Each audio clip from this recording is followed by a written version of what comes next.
Oke, baik. Assalamualaikum warahmatullahi wabarakatuh. Waalaikumsalam Waalaikumsalam warahmatullahi warahmatullahi wabarakatuh. wabarakatuh. Waalaikumsalam warahmatullahi Terima kasih saya ucapkan kepada host yang bertugas pada sesi kali ini. Selamat pagi kepada seluruh peserta, Bapak, Ibu, dan teman-teman lainnya. Semoga dalam keadaan sehat dan dapat menjalankan aktivitas hari ini dengan lancar walaupun kita masih dalam pandemi. Baik, saya Sahada Gilang Putra selaku Head PPR, Indonesia akan memandu sesi diskusi pada pagi ini dengan tema popular writing bersama pemateri yang sangat luar biasa dan insya Allah akan memberikan banyak ilmu yang bermanfaat bagi kita bersama, yaitunya Bapak Zulkifli Makmur, MA. Halo Bapak, selamat pagi. Ya, selamat pagi. Bagaimana kabarnya hari ini, Pak? Ya, alhamdulillah baik-baik. Ya cuman karena lagi liburan ya makanya ini belum nggak siap secara kostum dan perawakan. Ya, baik Pak, tidak apa-apa. Baik, saya akan membacakan sedikit profil singkat dari Bapak Makmur, di mana Bapak Makmur telah menempuh pendidikan sarjana di UIN Alauddin Makassar dan melanjutkan pasca sarjana dengan program studi ilmu sastra di Fakultas Ilmu Bahasa Universitas Gadjah Mada.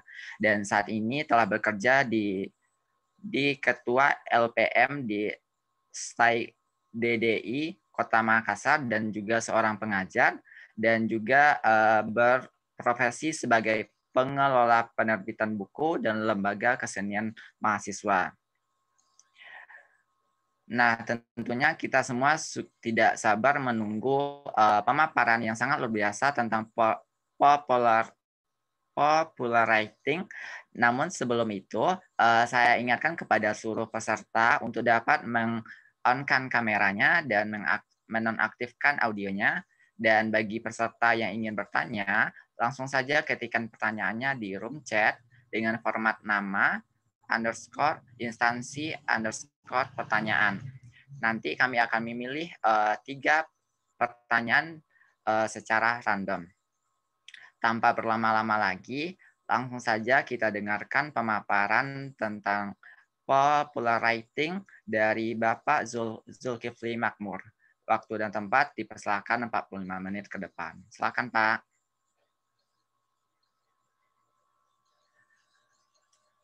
Halo Bapak. Ya. Oke, terima kasih. Ya, moderator. Ya, assalamualaikum warahmatullahi wabarakatuh. Salam sejahtera buat kita semua. Ya, ini benar-benar mengejutkan saya di forum yang saya anggap besar ini. Tiba-tiba tadi malam langsung dapat panggilan untuk membawakan materi yang saya rasa cukup rumit juga untuk dijelaskan dalam waktu yang singkat dan juga dalam proses untuk menyediakan materinya itu sangat singkat juga. Jadi semalam sekitar jam 9 malam baru dapat informasinya untuk membuat slide dan persiapan-persiapan untuk membawakan materi ini. Ya, tapi saya rasa terkait tentang popular writing, semua peserta yang hadir di forum ini semua sudah tahu tentang bagaimana penulisan. Saya rasa pemateri-pemateri sebelumnya juga adalah orang yang kompeten di bidangnya, dan saya cuma memberikan sedikit tambahan terkait tentang bagaimana sih terkait tentang popular writing ini. Ya, biasanya sih kalau membawakan materi semacam ini, kalau di forum offline, saya selalu memberikan mengajak peserta atau memberikan kontrak, ada kontrak sama peserta. Biasanya kontraknya itu ada 2. Yang pertama, saya akan melanjutkan materi ini ketika semua sadar semuanya adalah manusia. Itu. kalau kalian belum menyadari atau peserta belum menyadari dirinya adalah manusia, ya mungkin harus berbenah dulu untuk menjadi manusia. Itu yang pertama. Terus syarat yang kedua, kalian harus bahagia. Semua peserta harus bahagia. Kenapa? Kalau masih ada masalah-masalah di belakang, ya saya yakin ini tidak akan materi ini tidak akan sampai gitu. Apalagi waktunya sangat singkat. Nah itu dua persyaratan ini saya rasa di media Zoom seperti ini juga saya rasa masih berlaku juga. Oke, saya lanjut materinya yaitu popular writing. Saya sedikit memberikan latar belakang terhadap tentang popular writing ini.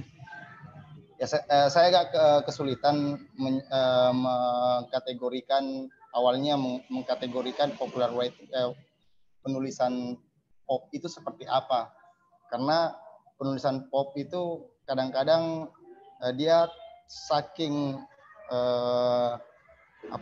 penulis saking ingin dekatnya dengan pembaca atau menginginkan pembaca tidak terlalu berpikir panjang, biasanya penulisan itu menjadi sangat mungkin bahasa kerennya sekarang itu lebay seperti itu. Kenapa? Karena ya popular writing itu adalah tulisan yang sebenarnya ya saya jelaskan setelah ini adalah tulisan yang picisan, biasa mungkin ciklit atau mungkin pinlit kayak gitu, mungkin ya seperti semacam itulah. Tulisannya kadang-kadang tidak mengikuti kaidah-kaidah bahasa yang standar. Kenapa? Karena tujuannya adalah menghibur, entertaining gitu. Nah itulah yang dimaksud dengan popular writing sebelum saya membawakan materi ini. Tapi karena saya tidak mau masuk ke ranah yang atau mengajak teman-teman, saya samakan usia aja ya, saya panggil teman-teman karena ketika dipanggil bapak saya belum punya tidak ada satupun anak di dunia ini yang mengaku saya bapaknya gitu. Jadi ya panggil kakak atau siapa saja saudara. Ya, jadi teman-teman sekalian, popular writing itu saya berusaha untuk mengajak teman-teman untuk menulis yang sedikit ala mahasiswa lah, bukan tulisan yang tulisan yang pop-pop banget gitu. Nah, oke, silakan slide.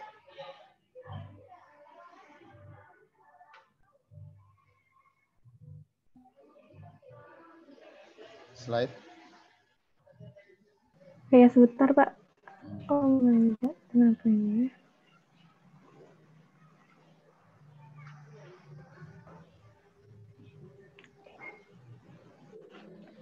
Oke, saya membagi dua dulu, yaitu karena ini adalah penulisan populer, jadi saya bagi dulu penulisan itu seperti apa. Nah, saya punya definisi sendiri terkait tentang penulisan. Penulisan itu sendiri adalah upaya menyampaikan gagasan melalui media teks.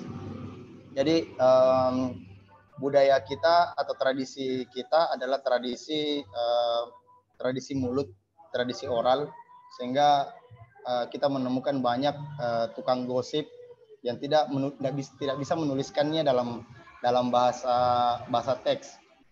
Walaupun ada, kita temukan semakin kesini semakin banyak orang yang bisa menuliskan gosip, menyampaikan gosipnya melalui teks. Nah,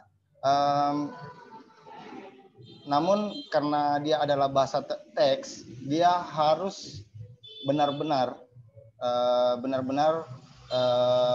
sampai ke pembaca, karena antara penulis dengan pembaca itu bisa saja sangat berjarak. Bahkan penulis sekalipun, penulis tidak bisa memberikan konfirmasi terhadap makna yang ditangkap oleh pembaca. Oleh karena itu, seorang penulis sudah harus memiliki imajinasi bahwa pembaca itu sudah paham akan apa yang saya tulis gitu.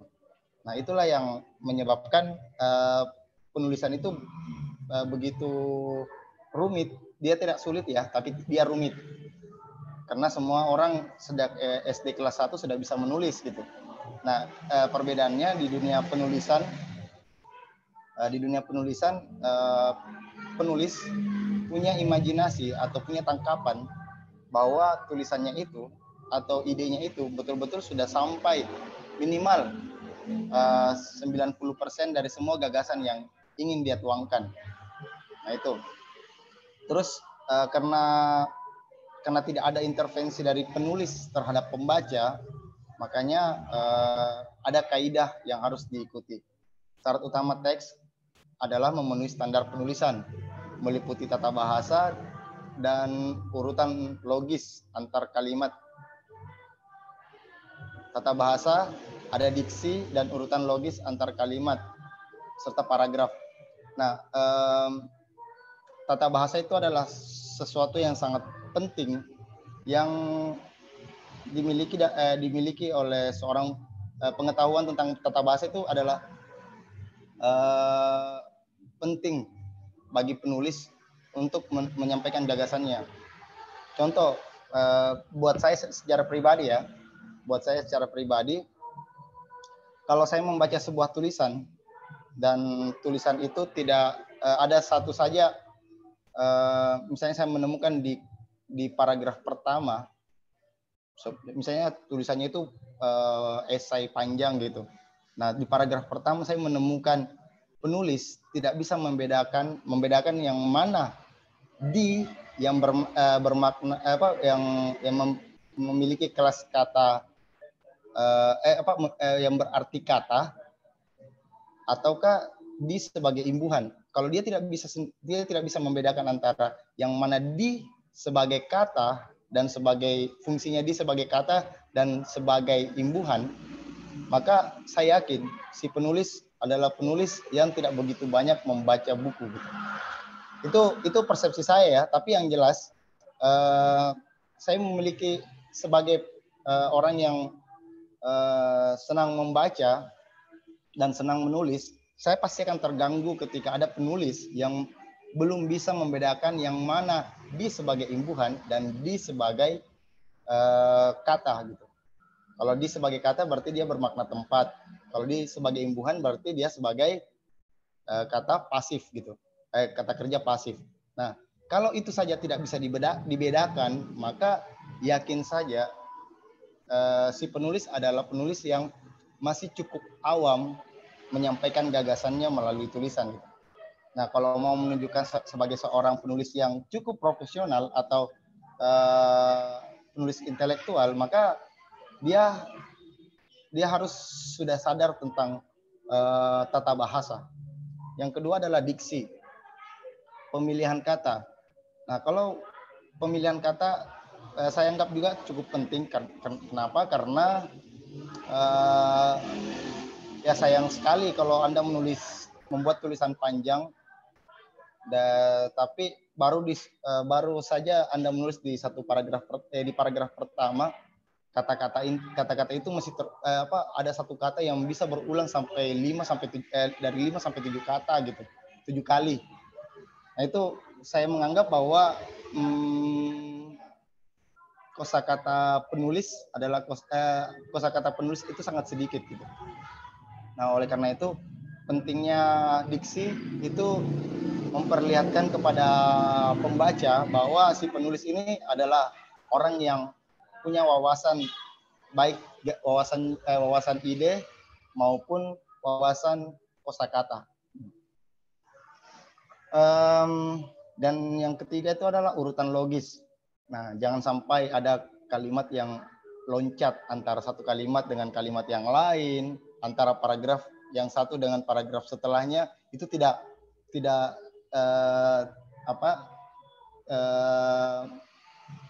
hubungannya tidak logis. Jadi kalau Anda seorang penulis, kalau Anda sudah menulis satu gagasan atau sebuah sikap, maka sikap itu harus bertahan sampai di ending gitu. Bahkan kalau Anda seorang peneliti, ya Anda harus mempertahankan itu seumur hidup gitu. Nah, itu apalagi beban moral atau tanggung jawab moral sebagai seorang penulis. Anda harus berani mempertahankan itu. Jadi seorang penulis setidaknya mampu adalah orang yang sebenarnya bertanggung jawab setidaknya terhadap tulisannya gitu. Nah, urutan logis ini biasanya di beberapa penulis itu biar tidak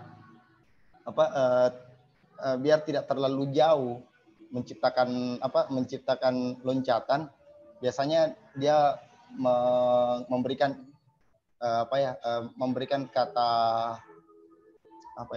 conjunctive adverb atau kata penghubung, misalnya bahwa namun, bagaimanapun. Oleh karena itu, ya kata-kata itu biasa digunakan atau salah satu trik yang digunakan oleh penulis untuk menghubungkan antara satu kalimat dengan kalimat yang lain, atau bahkan bisa saja antara satu paragraf dengan paragraf yang lain gitu. Nah, itu salah satu triknya untuk membuatnya menjadi logis. Tetapi yang paling penting secara imajinasi seorang penulis sudah harus mempersiapkan urutan-urutan itu. Bahkan dia sudah harus menciptakan dari awal, membuat kerangka-kerangkanya. Oke, next.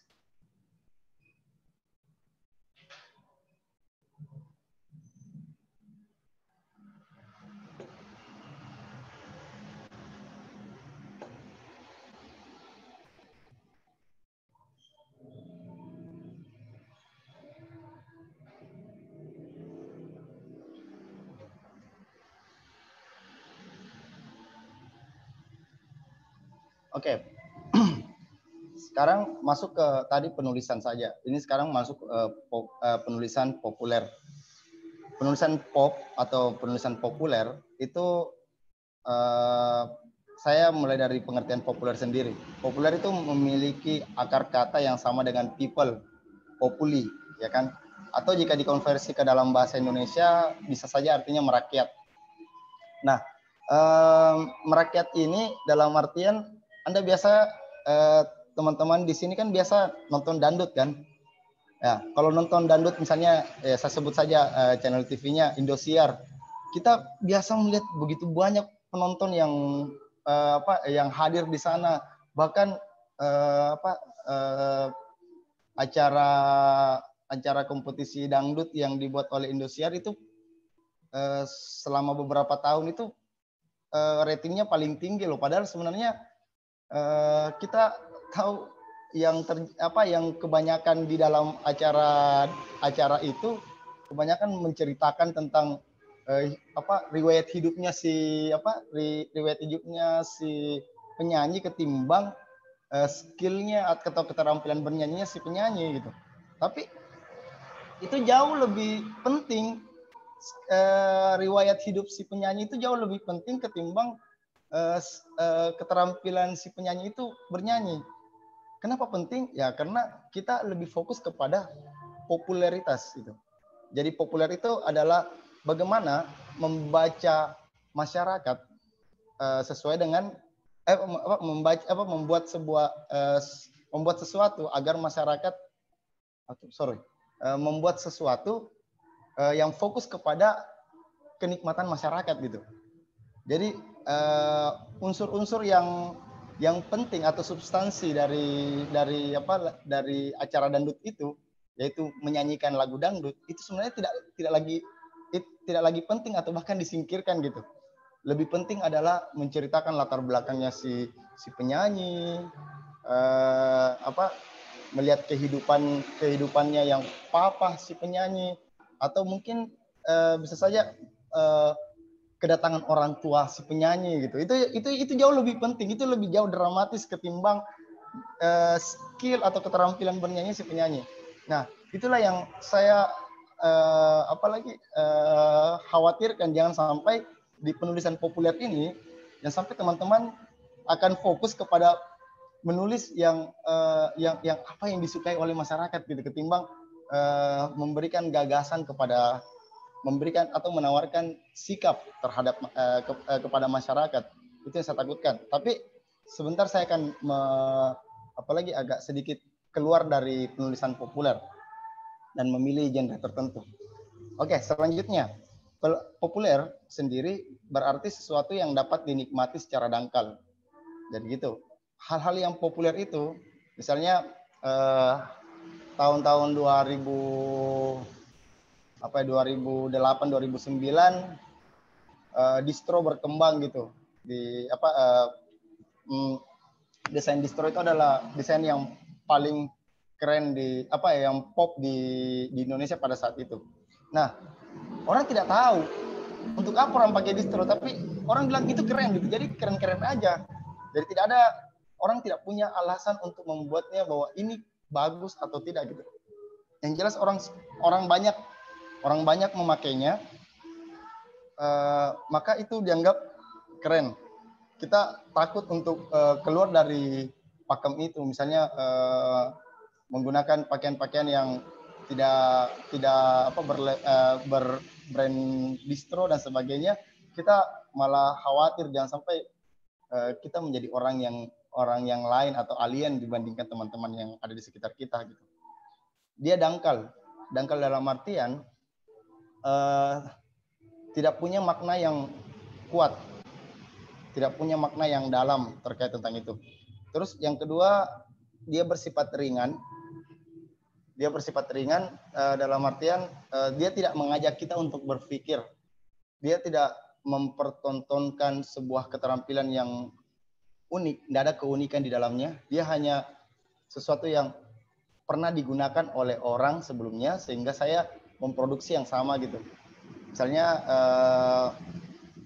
di tahun-tahun yang sama 2008 sampai 2011 terkenal lagu metal namanya Melayu Total. Nah, kalau lagu Melayu Total itu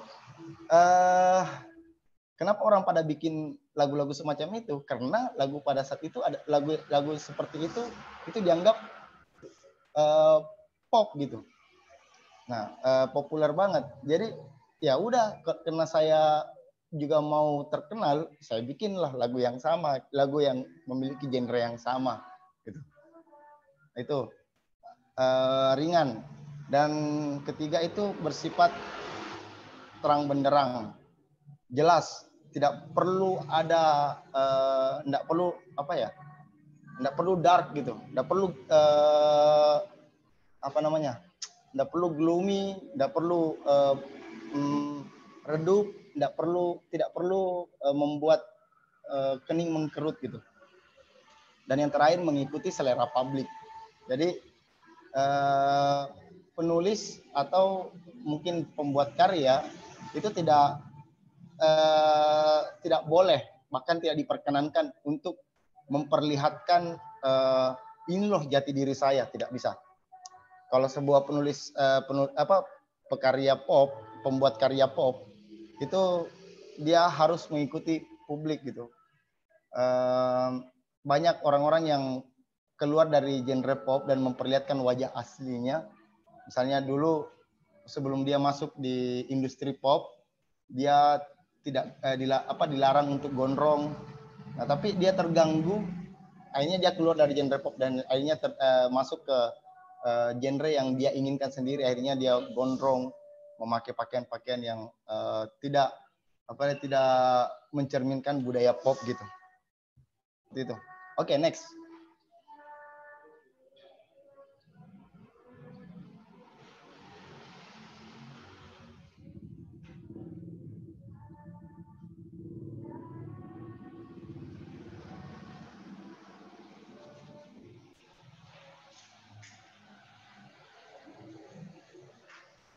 Oke, penulisan pop ya ada beberapa ciri-cirinya. Yang kalau dia yang tadi cuma masuk di masuk dalam tataran populer, sekarang ketika kita masuk di penulisan pop itu ada beberapa cirinya. Pertama, penulisannya ringan dalam kosakata.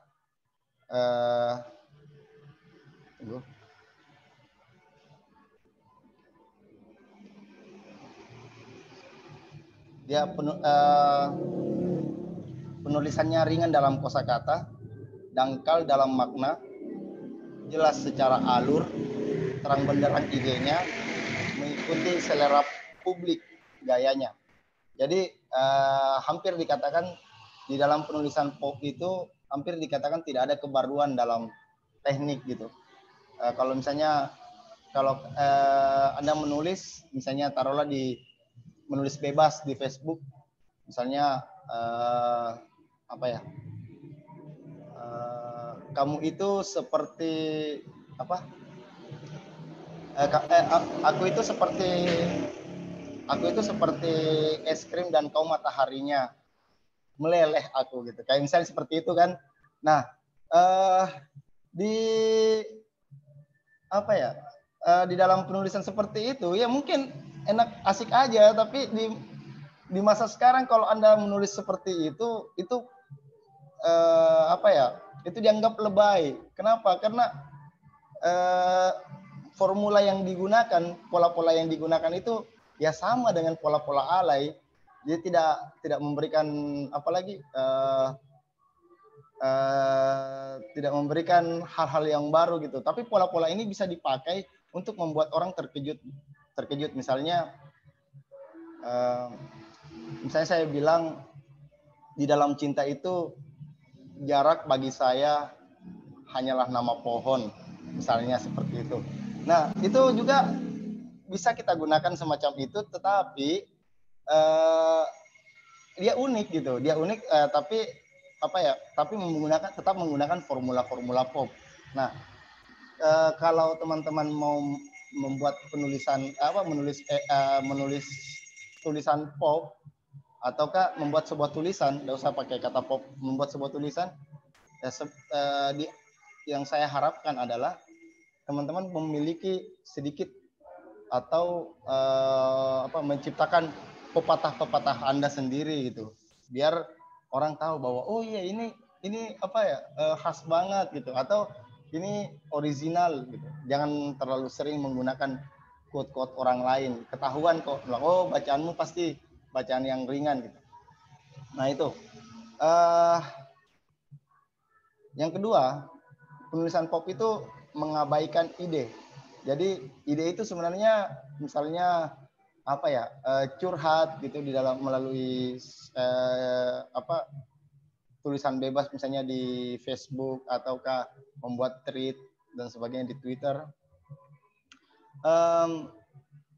Kadang-kadang kita sudah dari membaca kalimat pertama saja itu sudah kita tahu oh endingnya akan seperti apa. Tetapi sebenarnya yang paling penting adalah kalau di dalam tulisan pop itu yang paling penting adalah stylenya gitu. Tapi style ini juga adalah masih tetap digunakan di dalam tulisan-tulisan yang bisa saja tulisan yang serius, tetapi di tulisan pop itu masih mengutamakan style atau gaya penulisan. Misalnya kita mesti menggunakan lu gue di dalam penulisan, itu tidak ada masalah sebenarnya kalau di dalam tulisan pop. Nah, yang ketiga itu picisan.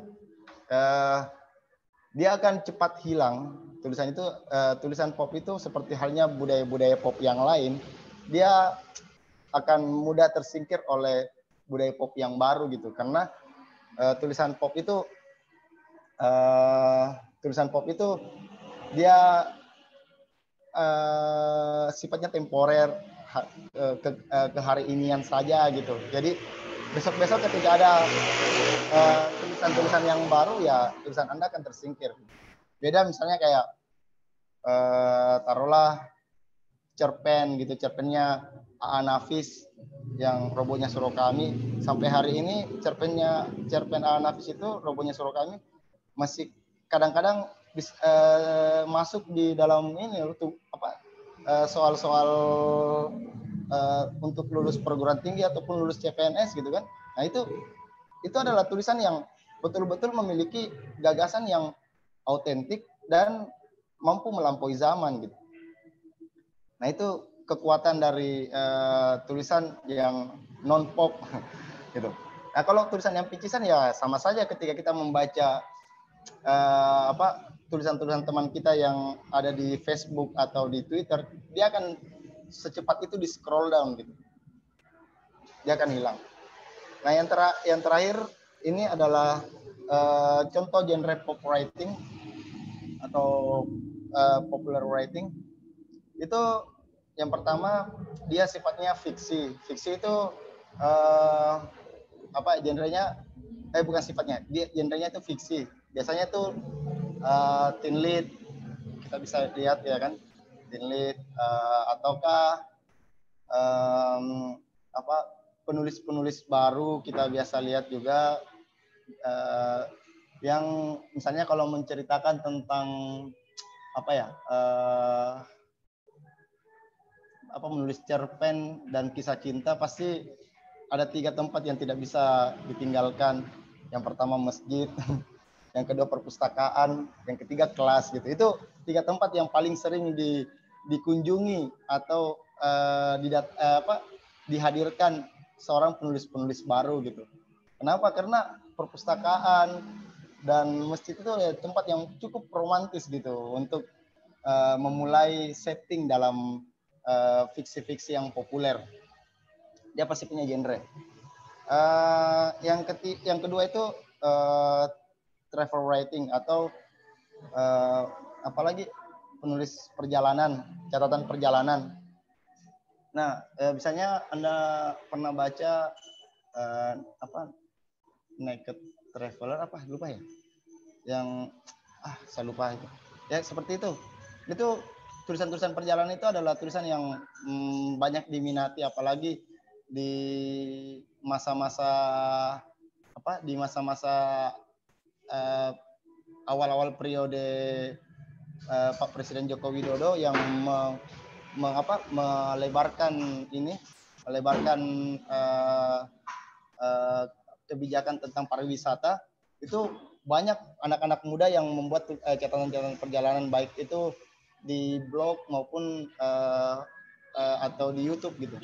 Nah, catatan-catatan perjalanan ini menjadi penting dan menjadi fenomena di kalangan di Indonesia akhir-akhir ini gitu.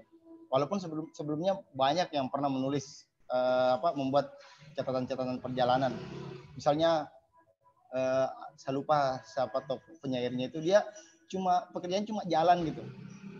Jadi dia menulis di salah satu kota di Amsterdam misalnya, di Belanda, terus dia pergi ke Paris, terus menulis lagi tentang Paris. Ya cuma seperti itu saja gitu. Tapi makin ke sini dia masuk ke arena pop. Kenapa? Karena semakin banyak anak-anak muda yang mengeksplor tempat-tempat yang baru gitu. Tempat-tempat yang eksotik. Membuat catatan, membuat blog, membuat YouTube dan sebagainya. Membuat channel YouTube. Terus yang terakhir adalah esai. Nah, saya selanjutnya di penulisan ini saya akan fokus kepada esai. Kenapa? Karena di dunia mahasiswa atau di dunia kemahasiswaan itu buat saya yang paling saya bilang keren lah untuk menjadi seorang penulis adalah penulis esai gitu. Oke, next.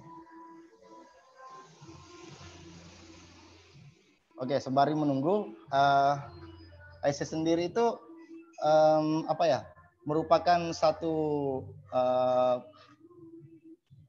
karya, satu karya dianggap sebagai satu karya transisi antara fiksi dan non fiksi. Dia bisa saja menjadi fiksi, dia bisa menjadi non fiksi juga. Nah, posisi transisi inilah yang menarik menarik banyak orang untuk membuat tulisan gitu. Karena begini, seorang yang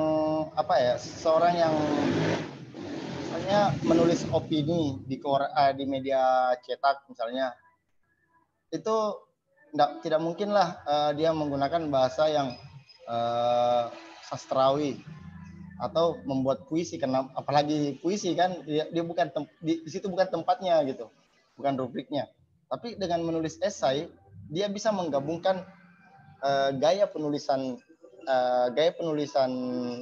sastranya ketika dia punya keterampilan menulis karya sastra, dan juga menggunakan menggunakan teknik menulis yang ilmiah gitu.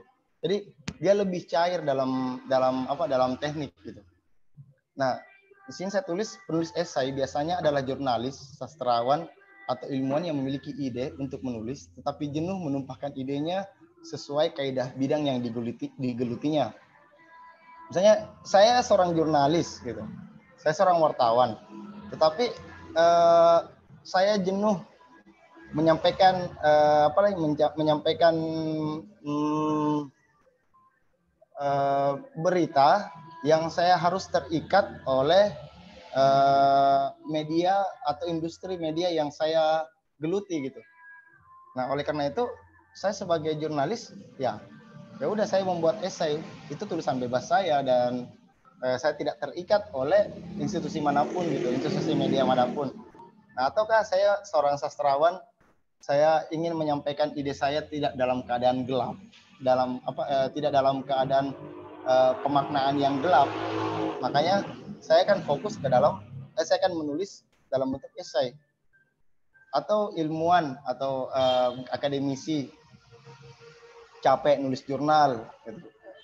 Dia bikin jurnal ya mungkin hanya dibaca oleh orang-orang tertentu saja gitu, dan mana ada orang-orang awam yang membaca tulisan-tulisan jurnal, nggak ada, jarang gitu, kecuali kalau dia mau membuat tulisan penelitian ya udah dia pasti akan baca jurnal. Tetapi masyarakat kita itu sangat terutama di Indonesia masih cukup awam dengan tulisan-tulisan ilmiah atau jurnal gitu. Nah, oleh karena itu biasa ilmuwan-ilmuwan yang cenderung ingin membumikan gagasannya biasanya tulisannya terlalu melangit gitu, karena bahasanya menggunakan bahasa-bahasa ilmiah, bahasa-bahasa akademik, mengikuti metodologi dan seterusnya, sehingga dia menurunkan sedikit derajat penulisannya dan lebih luwes sehingga dia bisa menulis tulisan esai. Nah, itu. Dan esai ini bisa menjadi pembuka kita dalam dunia penulisan. Dan saya berharap kawan-kawan yang ada di forum ini mempunyai karya-karya dalam bentuk esai yang ya bisa sangat luwes kalian explore gagasan kalian gitu. Oke, next. Oke, contoh-contoh jurnalis yang yang menggeluti dunia esai, ada Gunawan Muhammad. Gunawan Muhammad terkenal dengan catatan pinggirnya atau caping, itu sampai hari ini masih terus menulis catatan pinggir, dan saya rasa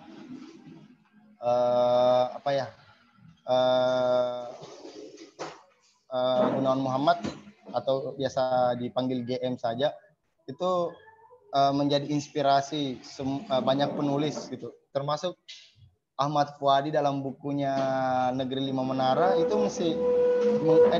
dia mengagumi Gunawan Muhammad dan terinspirasi menulis atau terinspirasi menulis dari catatan pinggirnya beliau, seperti itu. Ya, buat teman-teman yang tertarik untuk menulis esai, Gunawan Muhammad mungkin adalah salah satu rekomendasi saya untuk mengeksplor gaya penulisan. Tulisannya cukup pendek, ya cocok banget dengan penulis untuk pembaca-pembaca di Indonesia gitu, karena kan pembaca di Indonesia pembaca yang tidak begitu senang membaca tulisan panjang gitu. Jadi cenderung Gunawan Muhammad itu menjadi daya tarik sendiri buat penulis-penulis baru di Indonesia. Yang kedua itu Putut Ea. Putut Ea itu salah satu, dia adalah pendiri dari Mojok, dan tulisan-tulisan di Mojok itu adalah esai-esai yang menarik gitu. Nah, selanjutnya apa ya? Nggak ada. Oke, saya baca saya sendiri ya. Dari kalangan sastrawan.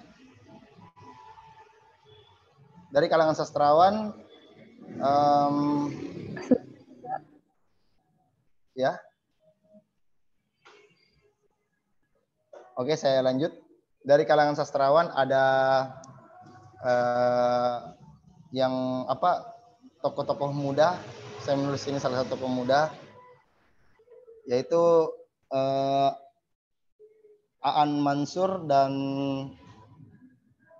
Eka Kurniawan. Nah, mereka-mereka ini ya banyak atau cukup produktif menulis esai, dan esai-esainya itu mempunyai gaya-gaya yang menarik. Itu adalah rekomendasi-rekomendasi saya. Terus yang ketiga adalah ilmuwan atau akademisi. Saya saya mencantumkan di sini. Ini share screen-nya belum ada ya?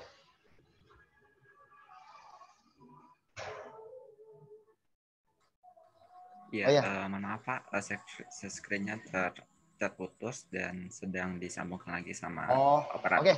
Tidak apa-apa. Ya kita berimajinasi saja. Karena cuma nama orang gitu. Ya, saya di kalangan akademisi, saya merekomendasikan tulisannya esai yang ditulis oleh Ariel Herianto dan Mahfud MD. Ariel Herianto di masa Orde Baru dia cukup banyak menulis esai, dan sampai sekarang sebenarnya sih. Nah, esai-esainya itu kadang-kadang emosional, sama seperti yang lain, emosional dan kontroversi, dan itu tetap menggunakan kaidah-kaidah yang ilmiah dalam artian memiliki data, tetapi secara metodologi sangat cair.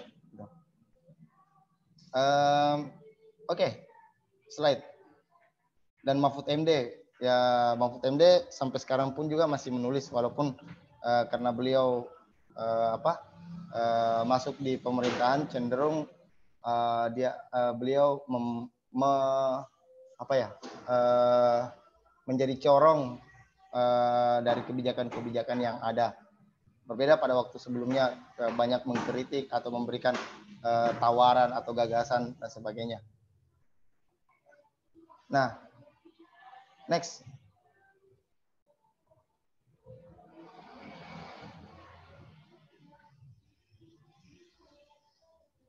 Oke, terkait tentang Ariel Herianto, dia menulis tentang identitas dan kenikmatan. Buku ini sangat bagus. Kalau dibaca sama teman-teman pembaca-pembaca pemula, saya yakin bisa kok dalam one sheet reading gitu, membaca dalam satu kali duduk gitu. Kenapa? Karena gaya penulisannya itu betul-betul emosional. Kadang-kadang membuat kita ketawa, kadang-kadang membuat kita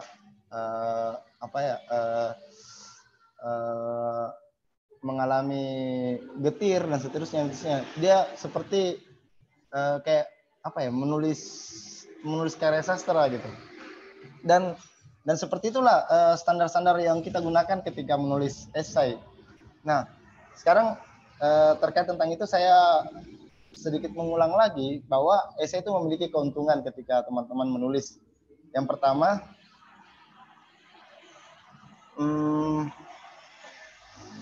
pertama, dia itu memiliki gaya seperti fiksi.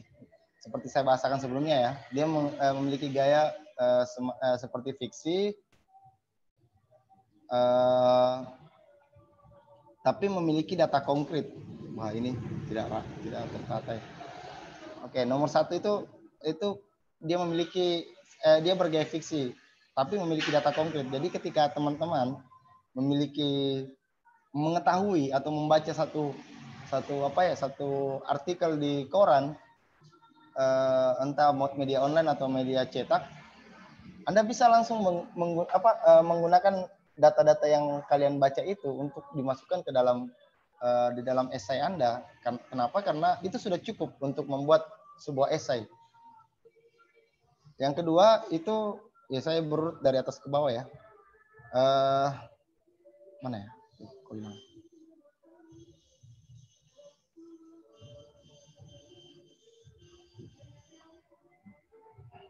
Oke, yang kedua itu dia membangun emosi.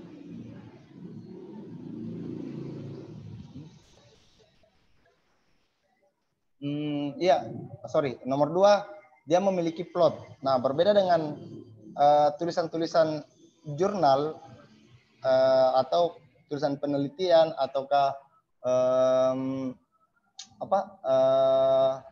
bahasa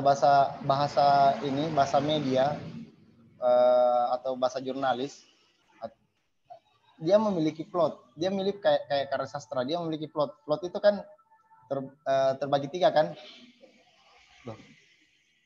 Ya, plot itu kan terbagi 3 seperti yang pernah kita pelajari waktu SMP, SMA gitu. Plot itu ada atau alur, ada alur maju, ada alur mundur, ada yang alur kompleks gitu. Nah, esai itu memiliki plot. Jadi enaknya menulis esai itu kita bisa menarik endingnya ke atas dulu. Jadi kita tulis endingnya dulu, terus kita uraikan endingnya itu bla bla bla bla bla, terus kita tutup dengan sambungan dari ending yang sudah kita tulis di atas itu. Itu bisa kita lakukan. Jadi kita bisa bermain dengan gagasan-gagasan atau style-style penulisan gitu. Itu enaknya. Terus yang ketiga itu dia membangun emosi. Jadi seorang penulis esai itu pasti memiliki selera humor gitu.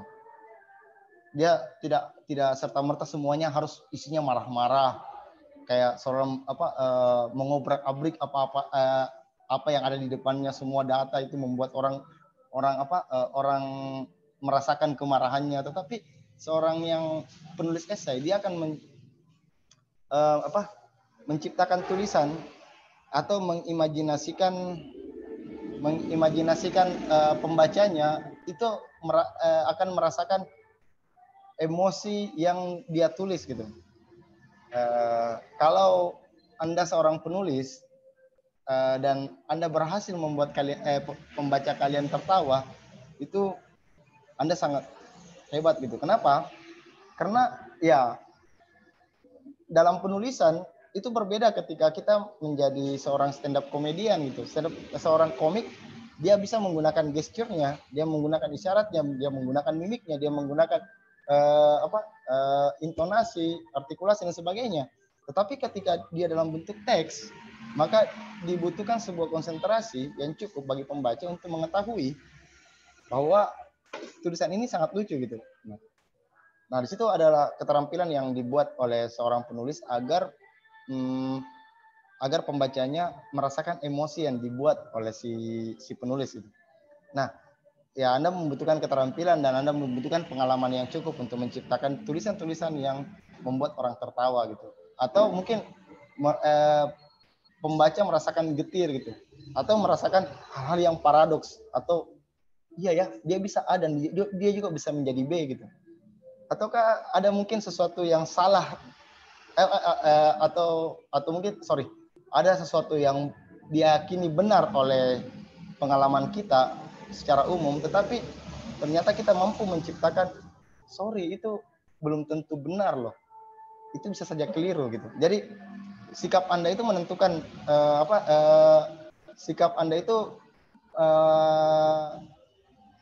menentukan emosi yang dibangun di dalam cerita, dalam esai. Terus yang keempat, esai itu tidak menggurui. Jadi berbeda dengan misalnya ceramah-ceramah yang ditulis dalam bentuk ditulis dalam bentuk esai atau bentuk opini gitu. Nah, esai kebanyakan ya, kecuali kalau esai berbasis keagamaan ya mungkin dia akan memberikan informasi bahwa ini haram, yang ini halal gitu. Tapi esai yang tepat menurut saya adalah esai yang tidak menggurui penulis gitu. Tidak menggurui pembaca.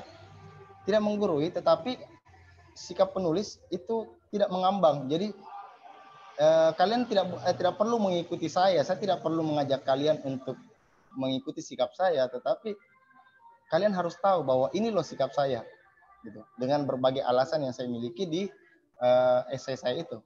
Nah, itulah yang membedakan seorang esais dengan penulis penulis-penulis yang sifatnya moralis gitu.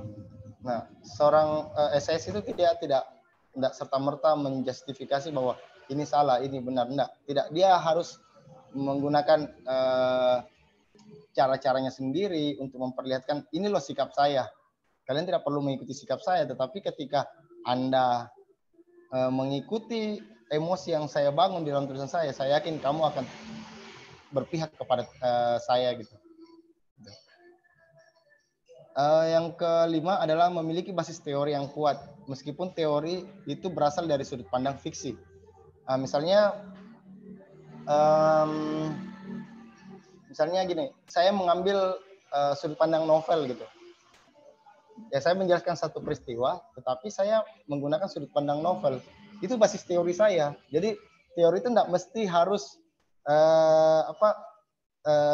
kalau di dalam esai ya, bukan dalam bahasa ilmiah. Teori yang teori dalam esai itu bisa berbasis apa saja gitu. Bisa berbasis novel, bahkan banyak orang yang menulis esai itu basis teorinya adalah novel. Jadi novel yang dijadikan latar dari semua aktivitas moral yang dibangun di dalam esai saya gitu. Bisa seperti itu. Terus yang keenam adalah bisa ditulis oleh siapa saja. Itu misalnya kayak gini. Anda seorang jurnalis, Anda seorang akademisi. Kalau Anda menulis jurnal atau Anda menulis di salah satu media, Anda setidaknya kalau misalnya Anda menulis jurnal, ya Anda harus seorang akademisi lah. Minimal minimal Anda sudah sarjana gitu, menulis esai, menulis jurnal gitu, atau memahami metodologi. Ketika Anda tidak memiliki afiliasi sebuah kampus atau sebagainya, atau tidak memiliki gelar, itu Anda akan dipertanyakan, loh dari mana kamu bisa dapat ilmu semacam ini gitu. Itu banyak banget birokrasinya untuk tahu, untuk kita masuk ke dalam situ. Terutama apalagi kalau begitupun juga di dunia jurnalis, Anda menulis berita, tetapi Anda tidak memiliki afiliasi media atau industri media, pasti Anda akan dikerjai atau bisa saja dibully di sana. Nah, nggak punya riwayat jadi jurnalis kok menulis berita. Namanya kamu siapa gitu. Itu kan banyak hal yang kita diserang oleh birokrasi gitu. Tapi ketika Anda menulis esai, Anda bisa menulisnya dengan bebas gitu. Selama itu bertanggung jawab ya. Apalagi lihat akhir-akhir ini banyak orang yang ditangkap gara-gara menulis ya sebisa mungkin menulislah dengan esai lah yang paling tepat untuk kita menuangkan ide, apalagi sifatnya mungkin kritik dan seterusnya gitu. Nah, kalau saya sih untuk masuk ke sana, ya esai yang harus Anda tulis adalah esai yang betul-betul metaforik dan tidak menggunakan nama institusi tertentu, kecuali Anda memiliki akses untuk akses data terkait tentang institusi tersebut. Jadi ya saya tetap mengatakan bahwa kalau Anda menulis di media online, ya sebaiknya penuh dengan sensor gitu. Sebaiknya penuh dengan kesadaran penuh bahwa tulisan-tulisan Anda itu tidak menyinggung, atau mungkin kalau menyinggung dia tidak terlalu gamblang atau terlalu eksplisit menjelaskan institusi tersebut. Ataukah kalau Anda menjelaskan tentang institusi tersebut, berarti Anda secara keilmuan atau secara data Anda sangat kuat tentang itu gitu. Jadi itu harus Anda pikirkan matang-matang. Tapi dengan begitu jangan takut menulis gitu. Menulis saja. Ya kalau misalnya Anda merasa takut untuk menulis menulis kritik, ya udah jangan menulis kritik gitu. Karena masih banyak tulisan yang lain selain kritik.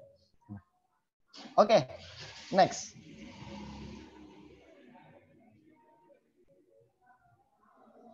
Oke, jadi ada beberapa tips dari saya untuk dalam penulisan esai. Langkah-langkah yang harus teman-teman lakukan adalah buatlah satu ide. Ada ide, oh ya misalnya saya mau membahas tentang tentang mengaji, aktivitas mengaji di masa pandemi misalnya, itu sudah cukup gitu. Mengaji di masjid misalnya, atau aktivitas majelis taklim di masjid di masa pandemi, itu idenya. Nah, bungkus ide itu, yang kedua, bungkus ide itu dengan ide yang lain, dengan memasukkan ide yang lain, misalnya yang di luar daripada persoalan pandemi itu sendiri, ataukah mungkin menggunakan sesuatu yang mendukung ide yang pertama tadi. Misalnya Anda menulis tentang rumah ibadah yang makin kosong di masa new normal gitu. Nah, itu Anda bisa cocokkan.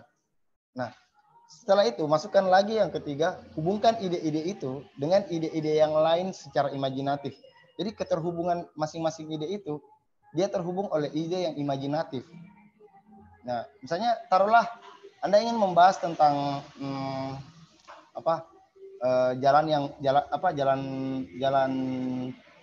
jalan kampung yang rusak, tetapi Anda di pikiran Anda ingin membandingkan dengan bioskop di kota yang kian kosong gitu. Nah, apa hubungannya? Tidak ada hubungannya, tetapi ketika Anda menghubungkan secara imajinatif, Anda bisa menemukan satu gagasan yang unik dari keterhubungan dua gagasan tersebut. Jadi hubungan itu sifatnya imajinatif, tidak perlu menggunakan metodologi, tapi hubungan imajinatif itu tetap menciptakan hubungan yang logis gitu. Ada penjelasan yang membuatnya menjadi logis. Nah, hubungan yang imajinatif itu nantinya akan diatur oleh plot. Nah, plot Anda yang menentukan itu semua. Terus yang selanjutnya adalah menentukan plotnya. Tentukan plotnya. Kalau misalnya Anda mau mencoba menciptakan plot yang plot yang rumit, atau plot campuran, atau alur campuran, ya susun dulu. Misalnya kalian mau ajak endingnya ke atas dulu gitu di awal. Kita buat endingnya lebih lebih wah. Kenapa? Karena ending itu sebenarnya adalah yang menentukan bahwa itulah sikap kita gitu. Nah, bayangkan kalau sikap kita tiba-tiba langsung ada di atas gitu. Loh, apa ini maunya ya? Kalau mau tahu maunya ya baca aja terus kelanjutannya gitu. Itu seperti itu tawarannya. Permainkan. Yang selanjutnya, permainkan amarah pembaca. Amarah di sini yang saya maksud adalah emosinya. Emosi itu diatur sedemikian rupa sehingga pembaca terus mengikuti tulisan kita. Buat dia tertawa, buat dia sedih, buat dia merasakan getir, buat dia marah, buat pembaca kita menjadi menjadi bahagia, buat pembaca kita menjadi terkejut. Itu semua adalah bagian dari penulisan esai yang yang dibangun oleh penulis. Jadi penulis sudah mengimajinasikan apa yang akan dibaca oleh pembaca. Jadi seorang penulis itu seharusnya sudah tahu pembacanya seperti apa.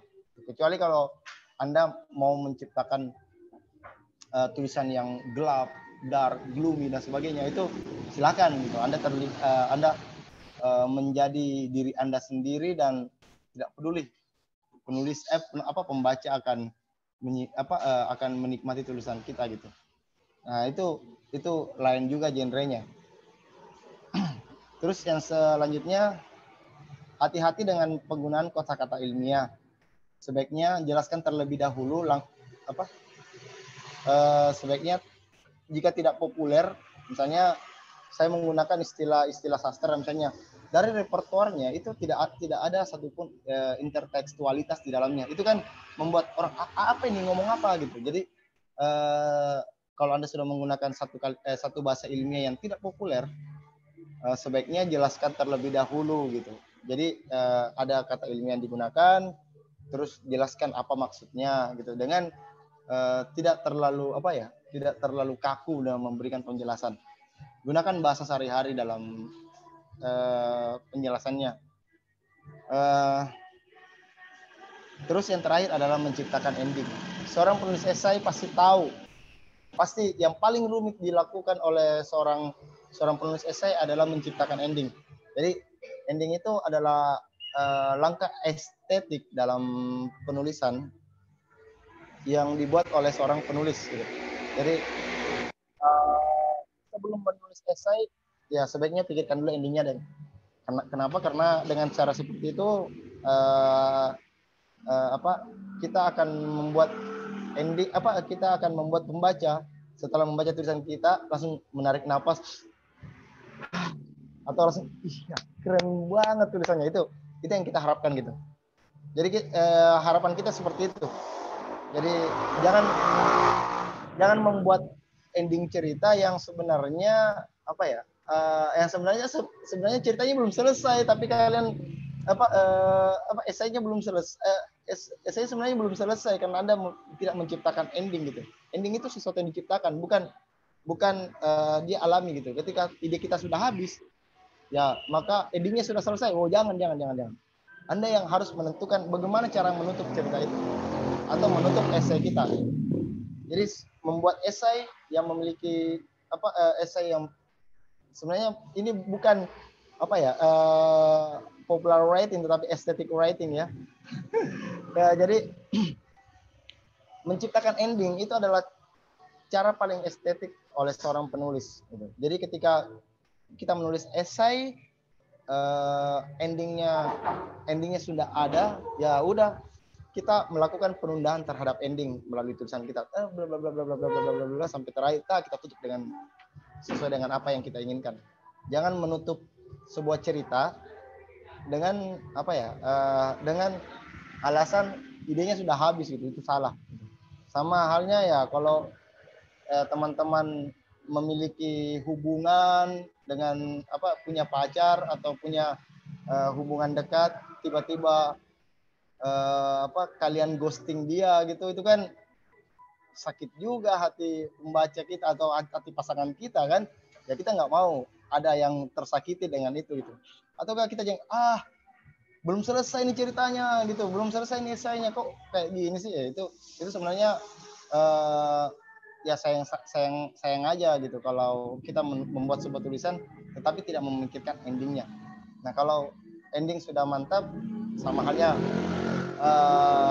sebuah hubungan kalau betul-betul memang sudah tidak asik lagi gitu, ya udah sampaikan bahwa hubungan kita tidak cocok gitu. Sampaikan baik-baik, setelah disampaikan baik-baik ya udah sudah sama-sama putuskan, enak gitu. Ketimbang langsung tiba-tiba ghosting atau pergi begitu saja gitu kan enggak asik ya. Itu enggak bertanggung jawab ya. Oke, kayak curhat gitu. Oke, next. Ya.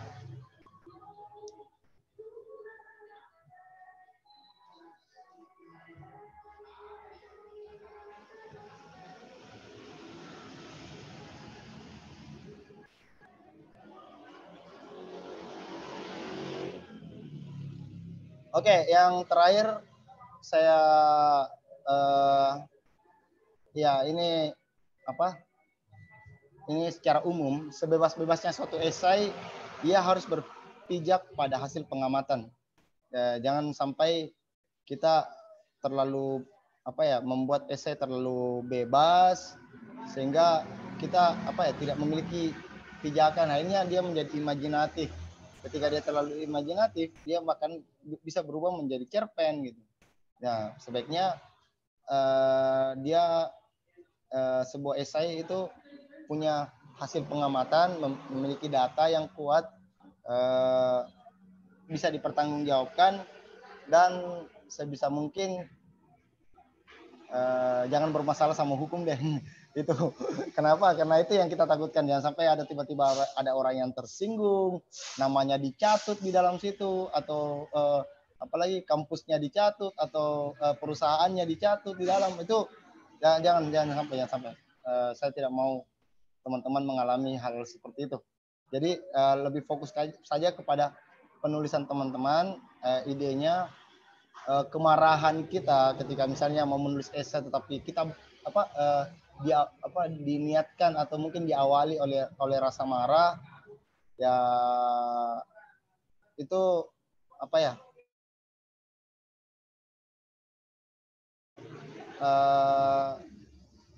ya offside atau mungkin blunder atau mungkin tidak sadar bahwa kita sudah mencatut nama orang, ya pada akhirnya ya sudahlah, kita kena pasal dan seterusnya. Ya saya kecuali memang ya kalian memang sudah siap untuk berhadapan-hadapan secara hukum, ya monggo, itu bukan itu luar tanggung jawab saya gitu. Nah, oke. Next, yang terakhir ada quote dari saya.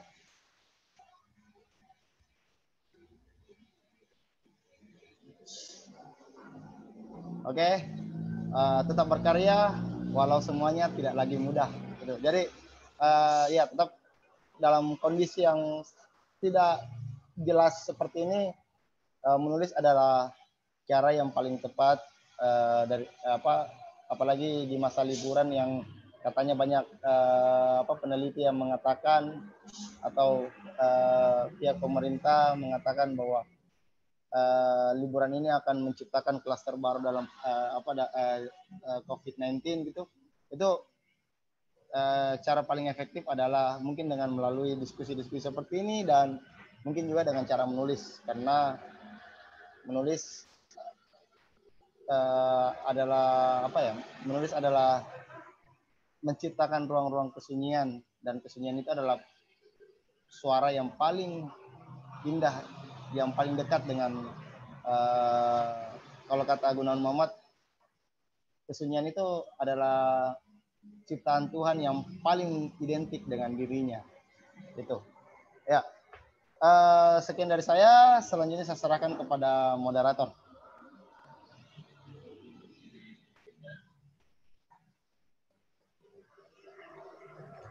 Baik, terima kasih atas pemaparan dari Bapak Makmur yang tentunya memberikan angle baru bagi kita tentang kepenulisan populer, dan begitu banyak keuntungan yang kita dapatkan dari penulisan esai yang telah dipaparkan beberapa menit yang lalu. Dan di sini saya mencatat beberapa highlight di mana penyampaian gagasan populer itu bisa melalui media teks. Namun tetap kita memperhatikan standar kepenulisan, tata bahasa, diksi, dan urutan yang logis. Dan ada pun contoh genre untuk kepenulisan populer seperti fiksi, travel writing, dan esai. Nah, di sini sudah masuk beberapa pertanyaan. Cukup banyak, Pak. Di sini ada 11 pertanyaan. Wow. Dan saya dan tim akan memilih 3 pertanyaan secara random. Dan pertanyaan pertama datang dari saudara Rocky Irwan dari UIN Imam Bonjol Padang. Dan izinkan saya membacakan pertanyaannya. Itu mau baca apakah mohon maaf bagi peserta yang itu mohon dimatikan suaranya. Baik. Pertanyaannya adalah apakah dalam kepenulisan cerpen maupun kisah inspiratif boleh menggabungkan kepenulisan populer dengan pop, Pak? Dan pertanyaan yang kedua adalah, dan jika diksi yang kita gunakan atau kita tulis ada beberapa kata yang susah dipahami oleh pembaca, hal tersebut apakah menjadi kesalahan dari penulis atau dari pembaca? Mungkin bisa langsung dijawab, Pak. Mohon maaf, Pak, suaranya masih di unmute. Ya, apa tadi yang pertama? Pertanyaannya, apakah dalam kepenulisan cerpen boleh kita gabungkan kisah inspiratif yang populer dengan pop? Gitu. Oke. Kalau yang pertama tadi bisa, sangat bisa. Jadi kalau teman-teman tertarik dengan penulisan fiksi atau cerpen, silakan dengan menggunakan misalnya kisah-kisah inspiratif dan sebagainya. Misalnya kayak ini apa yang ditulis sama Terelia itu siapa? Apa namanya? Hafalan salat Delisa itu kan juga kisah inspiratif juga gitu. Nah itu menarik juga. Itu berangkat dari fakta dan narasinya itu secara fiksi gitu. Tapi tetap saja masuk dalam kaidah sastra gitu. Ya bisa. Kalian bisa menggabung-gabungkan itu. Dan tidak ada sebenarnya pakem yang jelas antara yang mana yang fiksi, yang mana yang non fiksi. Kita semua, bahkan saya yang menggeluti dunia sastra secara akademik gitu, itu bahkan profesor saya pun juga tidak bisa memberikan pakem yang jelas yang mana yang sastra, yang mana non sastra gitu. Jadi tetap aja menulis, biarkan peneliti atau peneliti sastra yang memberikan jawaban terkait tentang apakah Anda masuk di genre apa, genre sastra atau bukan gitu. Yang jelas intinya ya tetap menulis saja, kaidah-kaidah apapun bisa kalian lakukan, tapi Anda harus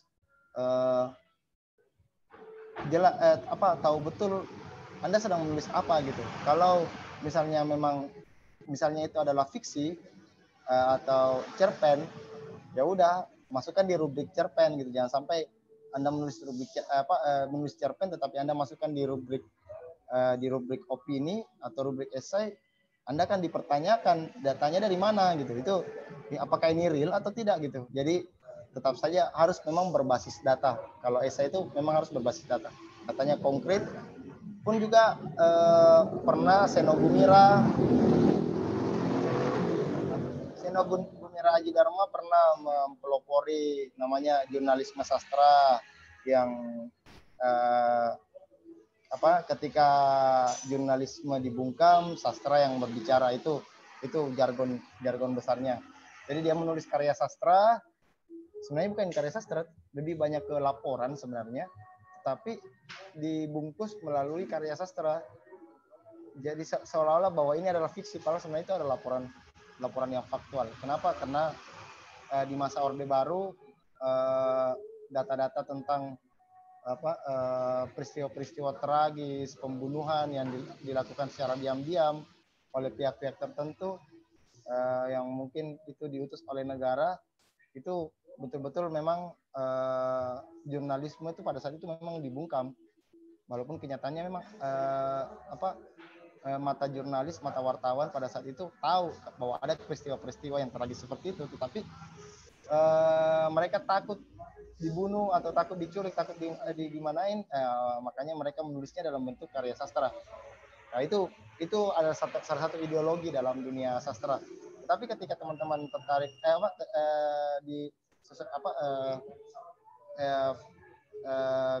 kembali ke forum ini, forum penulisan esai atau popular writing, teman-teman bisa menulis esai dengan data-data yang sudah ada di depan kita gitu.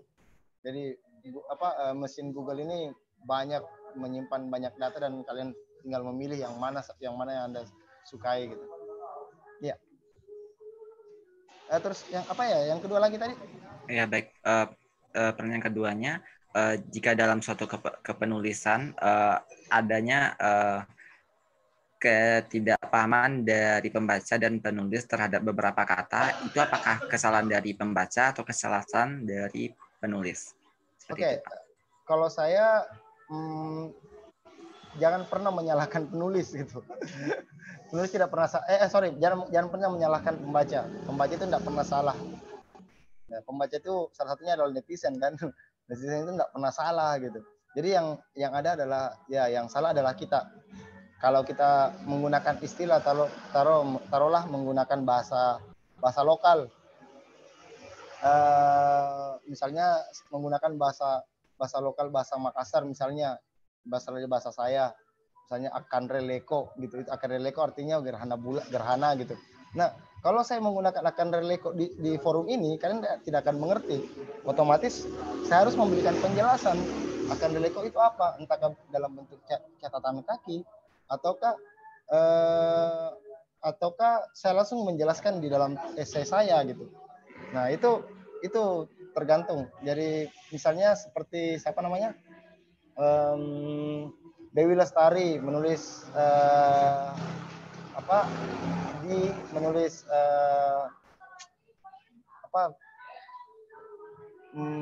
kumpulan bukunya itu apa, saya lupa namanya, bukan Recto Verso, yang Supernova ya kalau nggak salah, apa ya, itu catatan kakinya itu panjang banget gitu, jadi lebih banyak catatan kaki ketimbang ini kan, daripada tulisannya gitu. Jadi itu tidak ada masalah. Karena ya memang dia menganggap bahwa pembaca belum tahu pengertiannya apa, istilah-istilah yang saya gunakan, makanya saya menjelaskan itu. Yang pasti itu saya bilang, pembaca atau netizen itu tidak pernah salah, yang salah adalah penulis gitu. Jadi sebisa mungkin jangan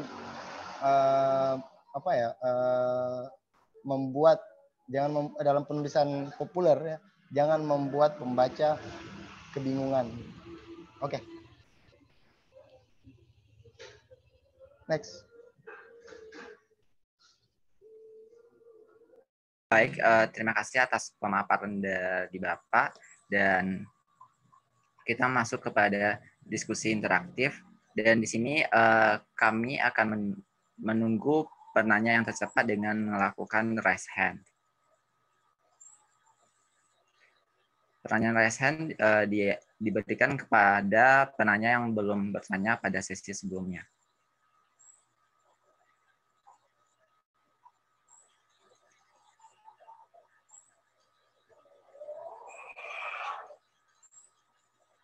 Baik, pertama diberikan kepada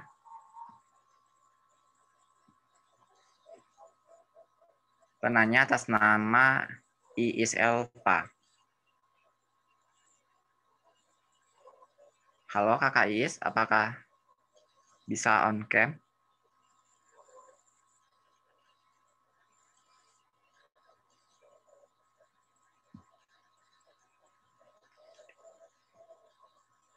Mohon maaf Kak, suaranya belum dihidupkan.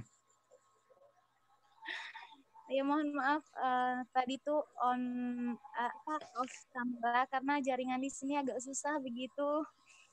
Terima kasih moderator atas kesempatannya, dan terima kasih juga kepada Bapak atas pemaparan yang luar biasa. Ya di sini masih dangkal sekali begitu Bapak ilmunya, apalagi tentang esai begitu Pak. Dulu itu pernah bikin esai tetapi ya belum rezeki, jadi belum jebol begitu Pak. Jadi di sini Pak ingin bertanya, apakah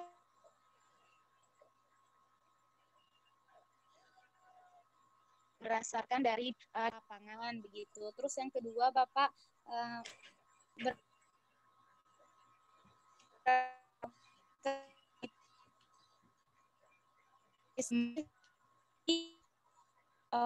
datanya belum bisa diuji Pak.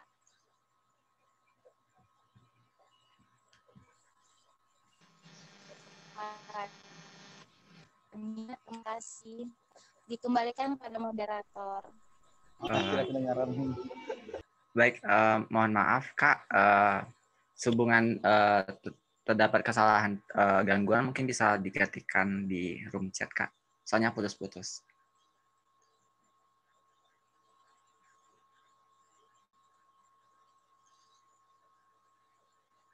Oke, sudah saya baca. Oke, baik, mungkin langsung dijawab Pak. Oh ya, berarti itu ternyata saya berapa?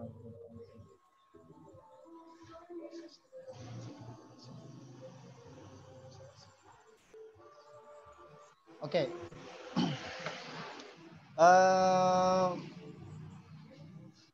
Iya ya.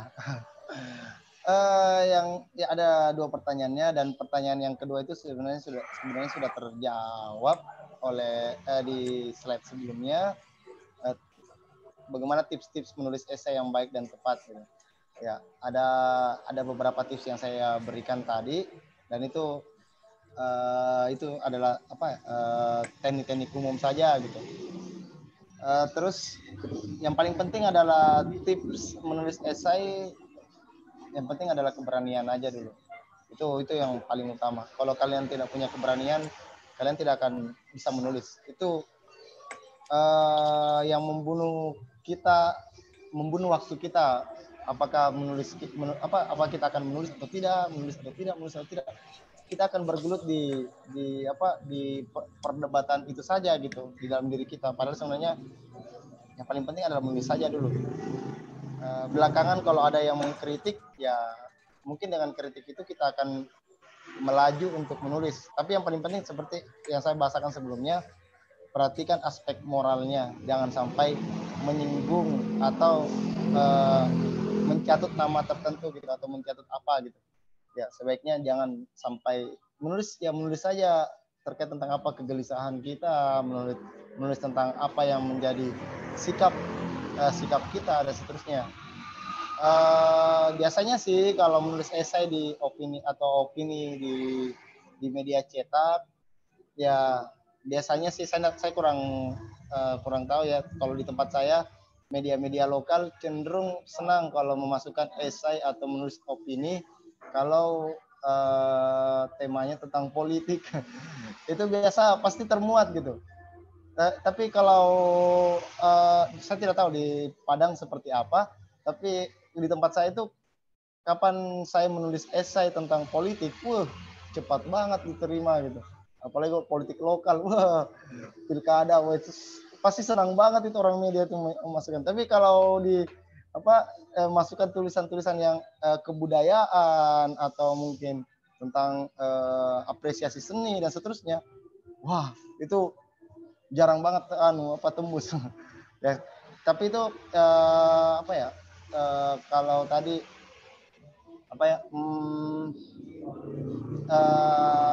itu tergantung dari redaktur media kita. Saya juga beberapa kali menulis cerpen di media tertentu itu lolos, tapi ketika saya masukkan cerpen saya di media yang lain, itu tidak lolos. Padahal kalau mau saya lihat ketika saya perhatikan, genrenya sama gitu. Tapi media itu, setiap media memiliki redaktur, dan setiap redaktur itu mempunyai genre kesukaannya gitu. Nah itu otomatis kita harus mempelajari. Misalnya mau masukkan tulisan di Kompas, sampai hari ini saya juga masih terus memasukkan tulisan di Kompas dan belum lolos. Ya mungkin ya kadang-kadang saya berpikir ya saya ini siapa gitu. Tapi ketika saya tetap hidup dalam perasaan-perasaan insecure saya tidak akan pernah bisa menulis lagi. Makanya ya udah, kalau memang Kompas tidak mau menerima tulisan saya kan punya banyak email media yang bisa saya kirimi tulisan-tulisan lagi gitu. Nggak ada masalah. Kompas tetap yang keren juga gitu buat saya. Seperti itu.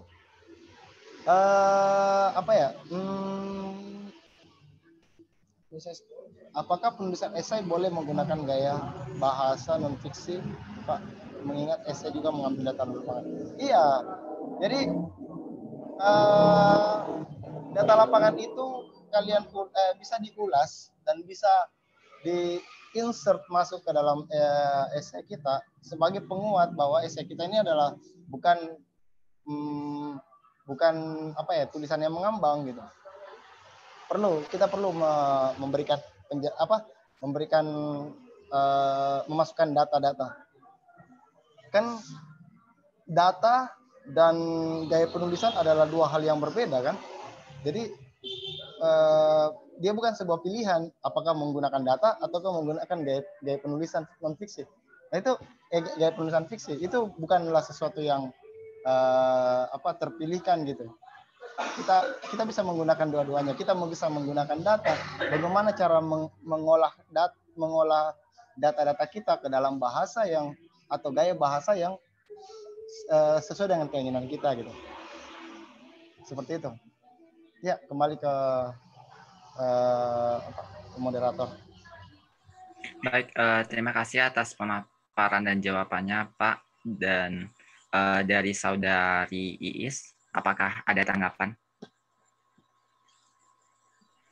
Terima kasih banyak Bapak. Satu lagi Pak, berarti kalau seperti itu, apakah data dari esai ini bisa dikatakan teruji, gitu, Pak? Atau memang belum bisa dikatakan teruji, gitu Pak? Terima kasih Pak. Oke, terima kasih moderator saya. Ini saya Ya, langsung baik. jawab ya. Ya, Pak, silakan.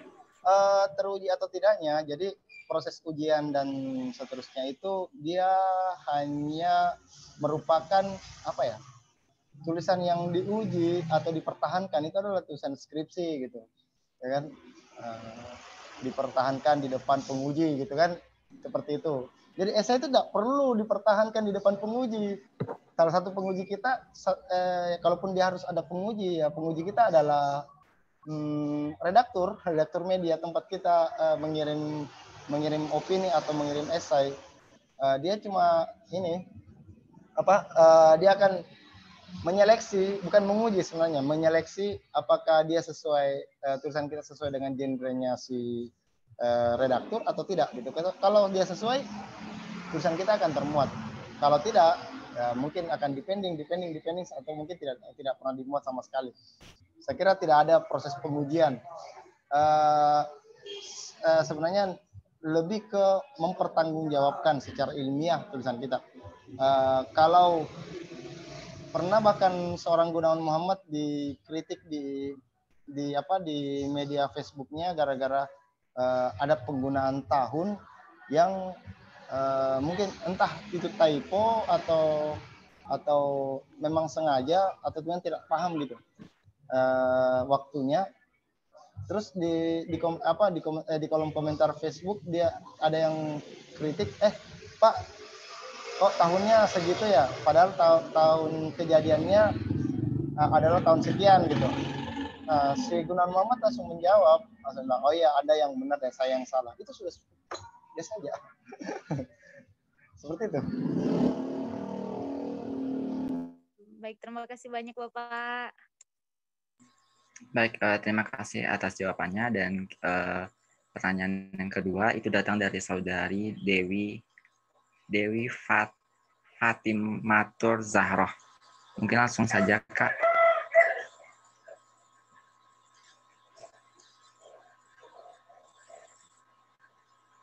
Halo, Kak Dewi.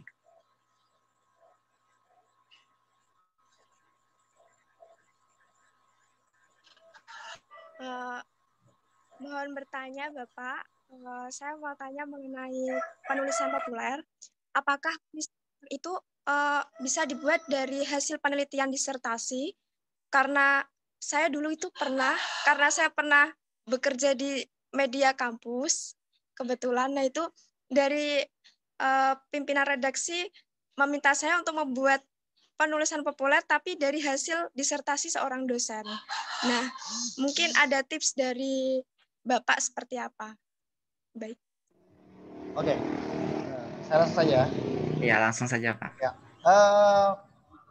Ya, jadi lebih entahkah ada dua jenis yang dua versi yang mesti kita lakukan ketika kita menulis esai berdasarkan apa yang dijadikan kasusnya Mbak Dewi. Itu yang pertama adalah mengadaptasikan disertasi tersebut ke dalam bentuk esai. Jadi kalau Dewi mau membuat esai berdasarkan disertasi yang ada gitu, ya Mbak Dewi mesti menguasai disertasi tersebut, bagaimana metodologinya, bagaimana apa temuannya, tapi yang paling penting adalah temuannya gitu. Ketika temuannya sudah kita tahu bahwa temuannya seperti ini, ya udah kita gunakan bahasa kita sendiri dalam mengulas temuannya gitu. Itu yang pertama. Yang kedua, yang versi yang pertama tadi, yang versi yang kedua adalah menggunakan disertasinya dosennya Mbak Dewi itu untuk dimasukkan ke dalam konteks yang lain gitu. Jadi kita jadikan disertasi itu kita jadikan sebagai data dalam konteks sebuah peristiwa yang kita tulis gitu. Jadi bisa memilih dua-duanya, versi yang pertama adalah langsung mengadaptasikannya, membuat transformasi atau apapun namanya itu, langsung memindahkan dengan menggunakan gaya bahasa kita sendiri. Yang kedua, atau mereview gitu mungkin ya, seperti itu, dengan menggunakan bahasa sendiri.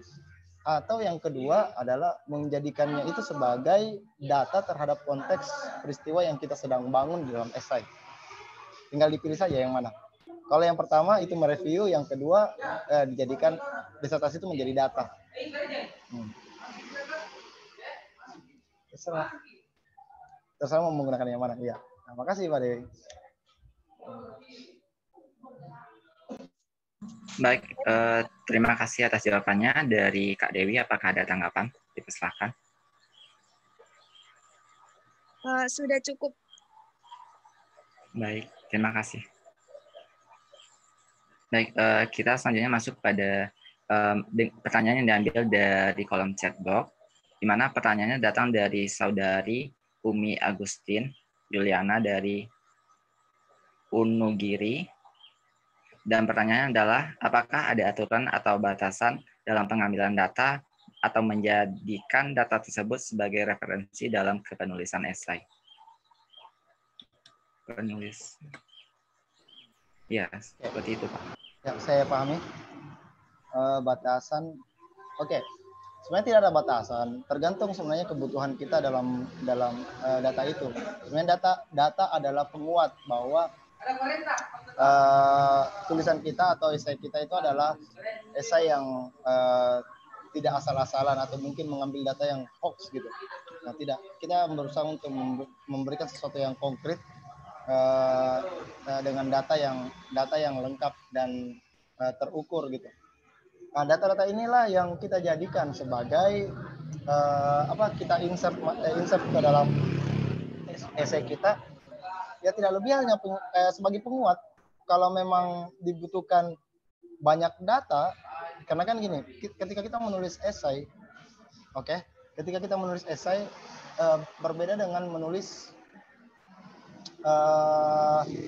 penelitian atau jurnal gitu. Kalau menulis jurnal kita menggunakan minimal 2 variabel, misalnya variabel teori dan variabel data gitu. Nah, atau mungkin lebih karena teorinya banyak gitu, atau datanya mungkin beberapa tempat gitu, jadi datanya lebih mungkin 4 gitu. Tapi kalau menulis esai, ketika kita menulis esai itu variabelnya itu bisa banyak gitu. Kita bisa menembak-nembak berbagai peristiwa yang ada di dalam esai kita gitu, untuk selain memperkuat argumentasi kita, sekaligus juga memberikan estetika terhadap penulisan kita gitu. Jadi data itu bisa menjadi penguat argumentasi di satu sisi, di sisi lain juga bisa menjadi estetika dalam penulisan kita, bahwa kita ini adalah orang yang punya bacaan yang cukup lah gitu dalam menulis esai gitu. Itu sebenarnya. Baik, terima kasih atas jawabannya, Pak. Dan sehubungan kita udah sampai kurang lebih 1 jam diskusi, dan saya mengucapkan terima kasih atas semua pertanyaan yang masuk, dan bagi semua peserta yang belum terjawab pertanyaannya, insya Allah pertanyaannya nanti akan diteruskan kepada pemateri dan akan di-share di dalam grup. Sebelum sesi ini saya tutup, Barangkali dari Bapak Makmur ada closing statement atau motivasi kepada kami semua agar terus mengupgrade diri tentang kepenulisan populer. Waktu dan tempat dipersilakan.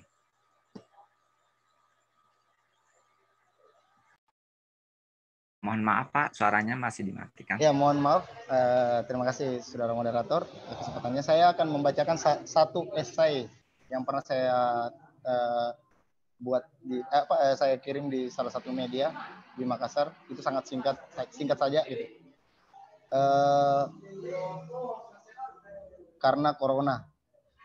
Seorang filosof pernah mendaku bahwa bahasa dan kebudayaan adalah metafora alam. Cicak berdecak, daun yang hijau, dan langit yang tinggi merupakan sedikit dari inspirasi manusia belajar dari alam. Kebudayaan pun secara keseluruhan meletakkan alam sebagai pijakannya. Rumah-rumah panggung di pantai, pakaian serba putih di gurun, dan bertelanjang dada di daerah tropis. Semua itu datang dari kecerdasan kolektif menanggapi kondisi alam. Tujuannya semata-mata untuk melangsungkan kehidupan. Untuk bisa bertahan hidup, manusia terus-menerus mengganti kebiasaan mereka. Jika ada sebuah kebiasaan mengundang bahaya, maka tidak mungkin orang akan bertahan di kebiasaan itu.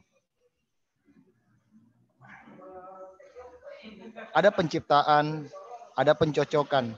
Jika itu membuat nyaman, maka orang akan memapankan itu sebagai kebiasaan.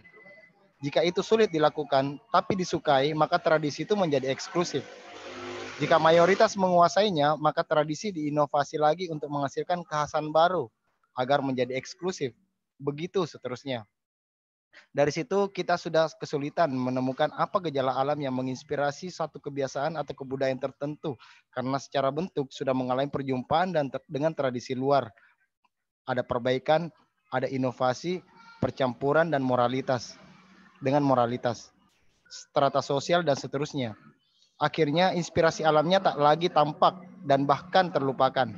Hal ini berjalan seiring waktu sehingga tradisi itu menjadi identitas. Dari identitas lahirlah kelas-kelas masyarakat. Di sana ada kepentingan mempertahankan diri atau kelompoknya. Hal yang paling dikhawatirkan bukan lagi alam atau gejalanya, tetapi manusia yang di luar dari dirinya atau kubunya. Identitas inilah yang melahirkan teori-teori sosial. Kepentingan dianggap sebagai benang rapuh yang menghubungkan manusia yang satu dengan yang lain. Persaingan, kecurigaan, dan kecemasan selalu menghantui setiap individu karena ketika ia merasa orang-orang tak lagi berkepentingan padanya, maka kau akan dilempar di tong sampah peradaban. Ukuran kepentingan itu adalah uang. Kalau kau mau tahu seberapa pentingkah kau, maka lihat jumlah uang di dompetmu. Itu kalau perjalanan peradaban bergerak lurus dan terencana. Sayangnya jika terjadi peristiwa alam yang anomali atau tak terduga, maka manusia kebudayaan mau tak mau harus membaca kembali gejala-gejala alam untuk memperbaiki kelangsungan hidupnya. Kadangkala kebudayaan harus manut kepada ahli arsitektur ketika terjadi gempa yang menewaskan banyak orang. Kadang juga sabda seorang ahli kuliner menguasai kebudayaan saat terjadi penceklik yang panjang. Kadang desainer pakaian tiba-tiba menjadi tokoh saat terjadi musim dingin yang ekstrim. Dan tak sekali lelaki-lelaki pemberani menjadi dewa saat terjadi serangan binatang buas dari gunung. Begitulah yang terjadi saat ini. Kini karena corona tradisi berubah. Apapun yang dirilis ahli medis akan menjadi sambutan yang baik oleh masyarakat. Mulai dari cara mencuci tangan, bersalaman, sampai menu makan pun mau tidak mau akan dituruti. Tujuannya satu, yaitu bertahan hidup. Alam sekali lagi telah menunjukkan kuasanya. Identitas lokal secepat itu berubah menjadi begitu ekstrim. Sungkeman diganti, acara keagamaan yang melibatkan banyak orang direvisi, tradisi saling mengunjungi harus lenyap. Kita pun menyayangkan akan dikemanakan identitas lokal kita. Kebudayaan adalah metafora alam. Metafora hadir di tengah perenungan yang sunyi. Membunuh identitas karena yang ada hanyalah keseluruhan. Keseluruhan kita sadar alam melalui virus corona ini sementara berbenah. Di sini kebudayaan mesti dibaca kembali. Oke, terima kasih. Wah, sangat bagus sekali dan ini merupakan closing statement yang bagus dari salah satu pemateri kita saat ini. Semoga dari pembacaan closing statement tadi memberikan kita angel baru bahwa kepenulisan populer itu sangat mudah dan sangat bisa kita untuk membuatnya. Dan saya ucapkan terima kasih juga kepada seluruh peserta yang masih bertahan dari jam 10 tadi sampai saat ini dengan jumlah peserta 47 partisipan. Dan mohon maaf jika ada kesalahan dan kekurangan dalam penyampaian dan seluruh tim yang bertugas saat ini. Dan sedikit informasi bagi seluruh peserta, jangan lupa nanti kita akan berjumpa lagi dengan sesi yang ketiga pada hari ini dengan tema Academic Writing on Mathematic Perspective bersama Bapak Rusdin MSI pada pukul 13.40. Saya sudahi. Assalamualaikum warahmatullahi wabarakatuh. Waalaikumsalam warahmatullahi wabarakatuh. Waalaikumsalam. Terima kasih, Pak. Baik. Ada seluruh peserta Belum, kita semua peserta. dokumentasi dulu ya. Dokumentasi silahkan Oh, aktifkan dokumentasi. kameranya. Oke. Baik, seluruh peserta dimohon untuk menghidupkan kameranya. Ya, dipersilahkan.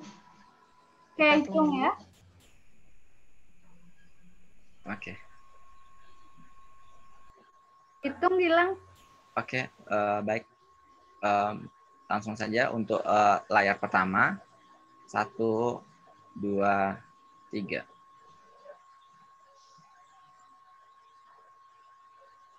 Baik, untuk layar kedua. 1, 2, 3. Baik, terima kasih untuk partisipasinya pada sesi kedua ini. Dan sampai jumpa pada sesi ketiga jam 13.40. Oke, saya lihat ya. Ya, terima kasih Pak. Ya semua. Ya. Terima kasih, Pak. Terima kasih, Pak. Terima kasih. Terima kasih.